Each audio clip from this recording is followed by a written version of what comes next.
We have been using the term method in many situations, but what does it mean?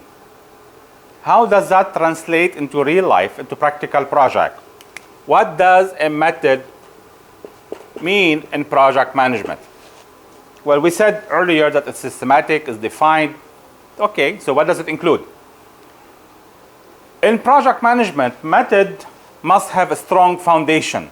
And that strong foundation is what we call PLC, or the project life cycle.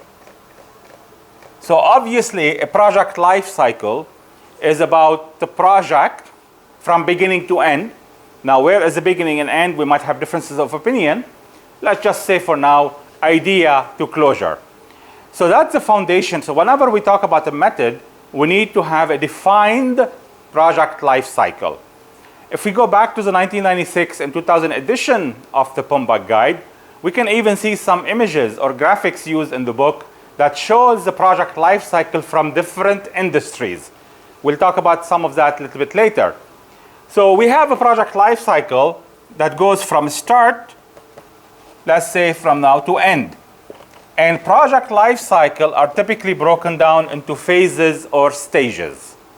So the foundation of a method must start with defining what that project life cycle look like, defining what are the steps, the stages that are there, what is the purpose of each stage,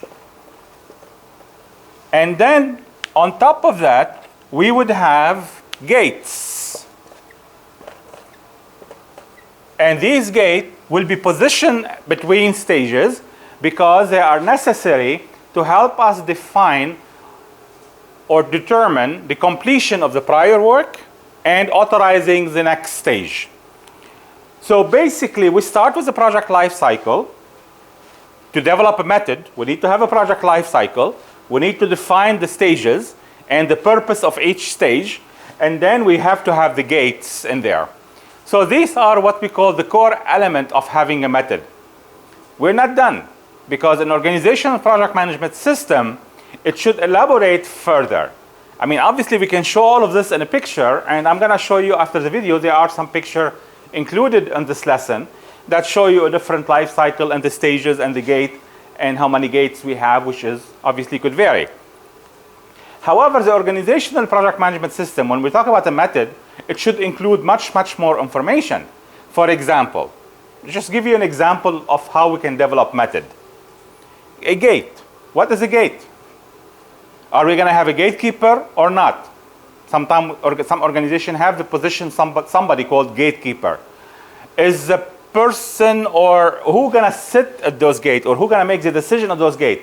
Is it, if we don't have a gatekeeper, is it a person or is it a committee? If it is a committee, what kind of position should there be? Or what kind of unit or department should be represented in that committee? If it's a person, how high that person in the organization should be? What kind of position that should be?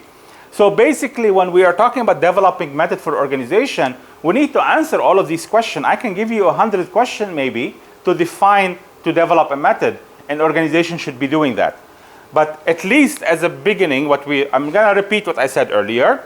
Method sit on a foundation. The foundation is a project life cycle.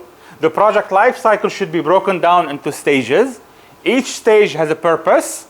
At the end of every stage, there should be a gate. Okay? So I talk about gate. I can talk about stages as well. What is the output of stage, the stage deliverable?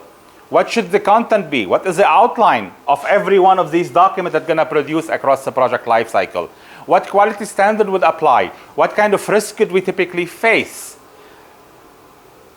And again, to keep it short, that's what makes a method.